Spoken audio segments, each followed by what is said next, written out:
David Hume, 1711-1776.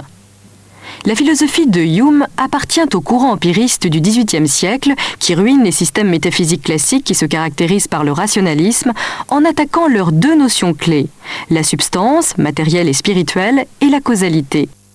C'est surtout ce dernier point que vise la critique de Hume, complétant ainsi l'œuvre de Locke et de Berkeley.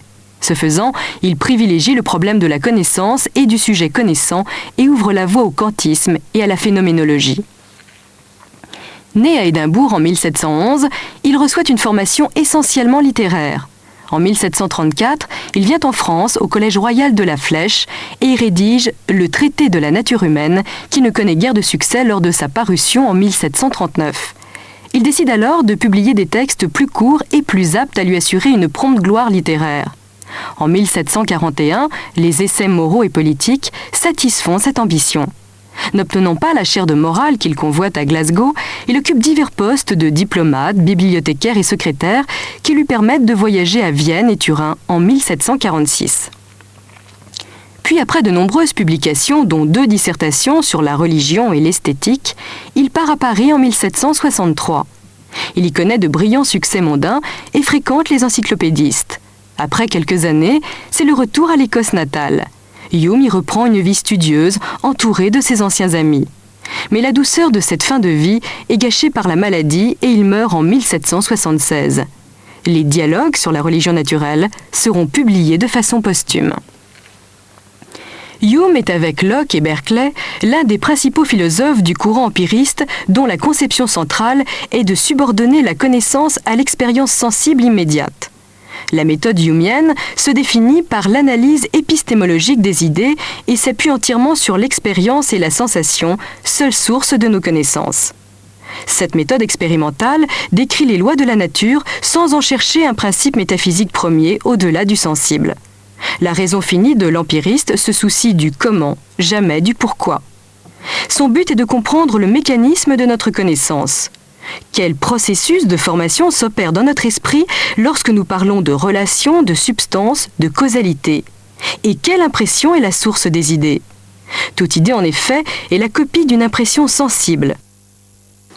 Même l'idée de causalité, par laquelle je semble dépasser l'expérience et prévoir à partir d'une cause donnée un effet futur, dépend d'impressions reçues par le sujet.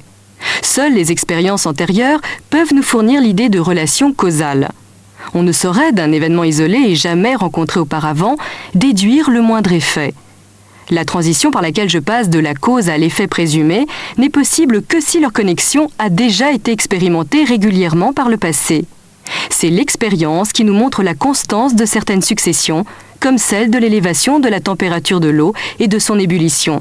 Et c'est l'habitude, principe de la nature humaine, qui nous incline à attendre pour l'avenir la répétition de la liaison précédemment observée. La causalité n'est donc pas une propriété objective des choses. Dans la réalité extérieure, il y a des répétitions que seul un sujet qui retient, compare et attend peut transformer en causalité. En renvoyant l'analyse des choses à celle du sujet qui les saisit, la méthode d'analyse de Hume engage la philosophie dans la voie du criticisme.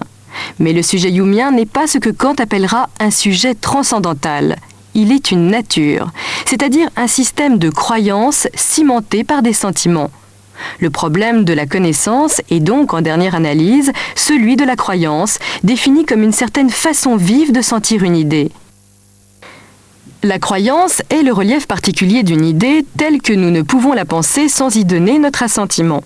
Par conséquent, il faut bien avouer qu'il n'y a pas de valeur ni de vérité absolue, pas plus en science qu'en morale ou en esthétique, mais seulement des opinions généralement admises, constantes en vertu de l'universalité de la nature humaine.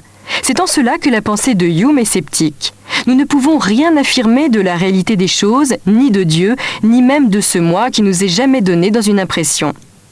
Paradoxalement, l'exercice philosophique de la raison n'est donc plus ici source de sagesse ou de bonheur, mais de doute infini et de désespoir. Mais ce désespoir reste théorique et non existentiel. Par un optimisme naturaliste, Hume fait confiance à la vie pour nous délasser et nous distraire du scepticisme.